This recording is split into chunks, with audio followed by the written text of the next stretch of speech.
মা, আমরা পৌঁছালে তুমি কিন্তু আমার জন্য রান্না করবা। অনেকদিন তোমার হাতের ভাত খাই না, আজ খুব মিস করছি। হ্যাঁ বাবা, তুই শুধু নিরাপদে চলে আয়, তোর জন্য আমি সব সময় অপেক্ষা করি। তুই ছাড়া আমার কেউ নেই। শুনো, বাসায় গিয়ে আমরা নতুন করে জীবন শুরু করব।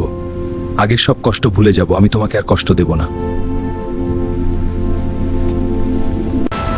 সাবধানে উঠান, ব্রেক ঠিক রাখেন। এত বড় বাস, একটু ভুল হলেই কিন্তু বড় দুর্ঘটনা হবে।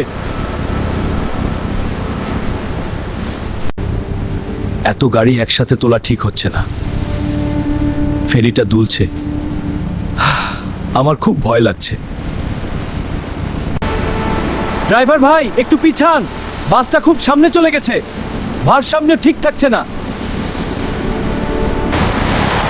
ও, বাসটা স্লিপ করছে, কেউ কিছু করো, এটা পড়ে গেলে কেউ বাঁচবে না। আল্লাহ, বাসটা পড়ে যাচ্ছে, বাঁচাও, কেউ বাঁচাও।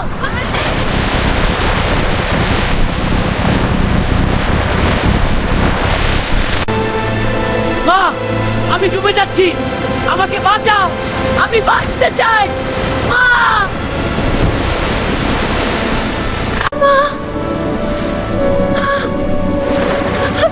আকে পাকে যাও না।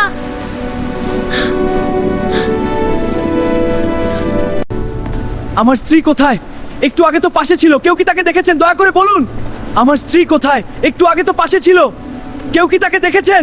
দয়া করে বলুন। সময় খুব কম, আর দেরি করলে কেউ বাঁচবে না। আমার মা কোথায়?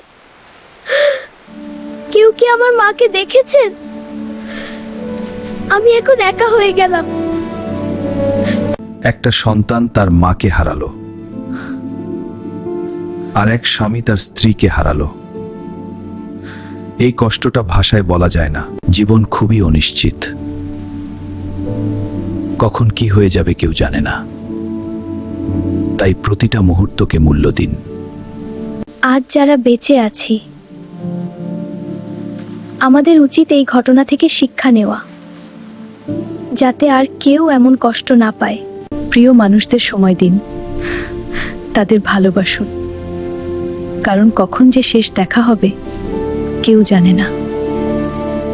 একটা ভুল, একটা অসতর্কতা, আর আজ 3টা জীবন চিরতরে ভেঙে গেল।